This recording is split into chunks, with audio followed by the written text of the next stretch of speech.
D Sudhakar ಅವರು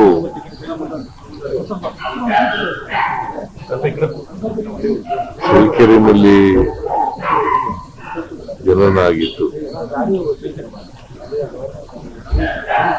ಅವರು 2008ರಿಂದ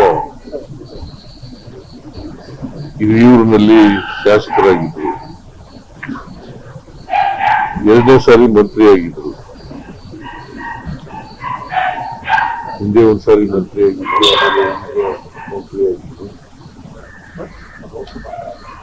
ಬಹಳ ಜನಪ್ರಿಯವಾಗಿದ್ದಂತ ವ್ಯಕ್ತಿ. ಬಡವರ ಪರವಾಗಿ ಯಾವಾಗಲೂ ಕೂಡ ಇದ್ದಂತ ವ್ಯಕ್ತಿ. ಜೊತೆಗೆ ಅವರು ಶಾಸಕರಾಗಿ ಮಂತ್ರಿಯಾಗಿ ಈಗಲೂ ಕೂಡ ಮಂತ್ರಿಯಾಗಿದ್ದರು. ಪ್ಲಾನಿಂಗು ಮತ್ತು ಸಮಾಜ ಕಲ್ಯಾಣ ಹಿಂದೆ ಸಮಾಜ ಕಲ್ಯಾಣ ಸಚಿವರಾಗಿದ್ದರು. ಹಿಂದೆ ಸಮಾಜ ಕಲ್ಯಾಣ ಸಚಿವರಾಗಿದ್ದರು. ಮಂಡಿಕಾನೆ ಮಂತ್ರಿಯಾಗಿದ್ದರು. ಅವರ ಜೊತೆಗೆ ಸಹಕಾರಿ ಕ್ಷೇತ್ರದಲ್ಲೂ ಕೂಡ ಅಪಾರವಾದಂತ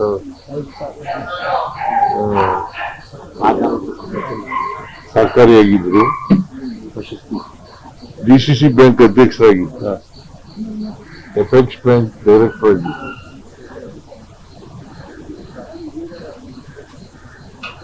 ಡಿಸಿಸಿ ಬ್ಯಾಂಕ್ ಅಧ್ಯಕ್ಷರಾಗಿ ಬಹಳಷ್ಟು ರೈತರ ಪರವಾಗಿ, ಬಡವರ ಪರವಾಗಿ ಕೆಲಸ ಮಾಡಿದ್ದಾರೆ. ಅವರು ನಮ್ಮನ್ನ ಅಗಲಿದ್ದಾರೆ. ಪತ್ನಿ, ಮಗ ಮತ್ತು ಮಗಳು ಅವರನ್ನ ಬಿಟ್ಟು ಅಗಲಿದ್ದಾರೆ. ಮತ್ತೆ ಅಪಾರವಾದಂತಹ ಬಂಧು ಬಳಗವನ್ನ ಇಟ್ಟಿದ್ದಾರೆ. ಅವರ ಆತ್ಮಕ್ಕೆ ಚಿರಶಾಂತಿ ದೊರಕಲಿ ಅಂತೇಳಿ ಪ್ರಾರ್ಥನೆ ಮಾಡ್ತೀನಿ. ಅವ್ರ ಕುಟುಂಬ ವರ್ಗದವರಿಗೆ ಅವ್ರ ಸಾವಿನ ದುಃಖವನ್ನು ಭರಿಸ್ತಕ್ಕಂಥ ಶಕ್ತಿ ಕೊಡ್ಲಿ ಅಂತೇಳಿ ಪ್ರಾರ್ಥನೆಯನ್ನು ಮಾಡ್ತೇನೆ.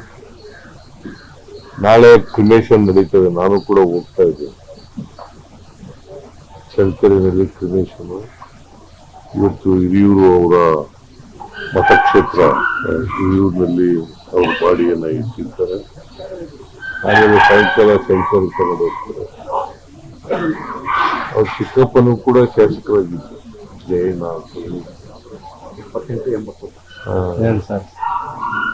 ಅವರು ಶಾಸಕರಾಗಿದ್ದರು. ಇವರು ರಾಜಕೀಯ ಕ್ಷೇತ್ರದಲ್ಲಿ ಅಪಾರವಾದಂತಹ ಜನಪ್ರಿಯತೆಯನ್ನು ಗಳಿಸಿಕೊಂಡು ಅವರು ಹುಟ್ಟಿದ ಕೂಡ ಚಳ್ಳಕೆರೆ ಆದ್ರೂ ಕೂಡ ಹಿರಿಯೂರಿನಲ್ಲಿ ಗೆಲ್ತಾ ಇದ್ರು. ಯಾಕೆಂತಂದ್ರೆ ಚಳ್ಳಕೆರೆ ರಿಸರ್ವ್ ಆಗಿರೋದ್ರಿಂದ, ಎಸ್ಟಿ ರಿಸರ್ವ್ ಆಗಿರೋದ್ರಿಂದ ಇಲ್ಲಿ ಗೆಲ್ತಾ ಇದ್ರು. ಅಪಾರ ಅಭಿಮಾನಿಗಳನ್ನ, ಬಂಧು ಬಳಗವನ್ನ ಅವರು ಬಿಟ್ಟೋಗಿದ್ದಾರೆ. ರಾಜಕೀಯ ವ್ಯಕ್ತಿಗಳನ್ನ ಬಿಟ್ಟೋಗಿದ್ದಾರೆ ಅಂತಕ್ಕಂಥದ್ದು. ಅವರ ಅಗಲಿಕೆ ರಾಜಕೀಯ ಕ್ಷೇತ್ರದಲ್ಲಿ ಬಹಳ ದೊಡ್ಡ ನಷ್ಟವನ್ನು ಉಂಟು ಮಾಡಿದೆ.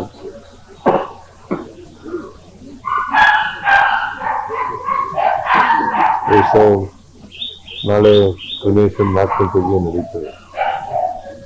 4 ಗಂಟೆಗೆ ಈಗ ಕುಟುಂಬದವರು ಹೇಳಿದ್ರು 4 ಗಂಟೆಗೆ ಮಾಡ್ತೀವಿ. ಸೊ ನಾನು ಕೂಡ ಅದರಲ್ಲಿ ಪಾರ್ಟಿಸಿಪೇಟ್ ಮಾಡ್ತಾ ಇದ್ದೆ. ನಮ್ಮ ಸಚಿವರು ಸರ್, ನಾವು ಮೀಟಿಂಗು ಮುಂದೆ ಹಾಕ್ಬಿಟ್ಟಿದ್ದೀವಿ. ಮೀಟಿಂಗ್ ಇತ್ತು ಸರ್ ನಾಡಿದ್ದು. ಎಲ್ಲ ಸಚಿವರಿಗೆ ಮಾತಾಡಿ ಬೆಳಗ್ಗೆ ಮುಂದೆ ಹಾಕಿದ್ದೀವಿ ಸರ್. ಯಾಕಂದ್ರೆ ನಮ್ಮ ಮಿನಿಸ್ಟರ್ ಅವರೇ. ಆಮೇಲೆ ಚಳ್ಳಕೆರೆ, ಚಿತ್ರದುರ್ಗ ಜಿಲ್ಲೆಯಲ್ಲಿ ಇವತ್ತು ರಜಾ ಇರ್ತದೆ. ಆಮೇಲೆ 3 ದಿನ ಶೋಕ ಆಚರಣೆ. ಇವತ್ತು, ನಾಳೆ, ನಾಳಿದ್ದು ರಾಜ್ಯದಲ್ಲಿ ಶೋಕ ಆಚರಣೆ ಮಾಡ್ತಕ್ಕಂಥ ಕೆಲಸವನ್ನು ಮಾಡ್ತೀವಿ. ಚಿತ್ರದುರ್ಗ ಜಿಲ್ಲೆಯಲ್ಲಿ ಮಾತ್ರ ರಜಾ ಘೋಷಣೆ ಇವತ್ತು.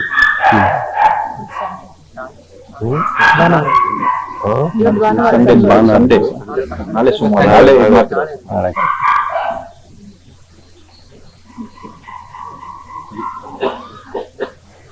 ಮತ್ತೆ ಎಲ್ಲ ಸರ್ಕಾರಿ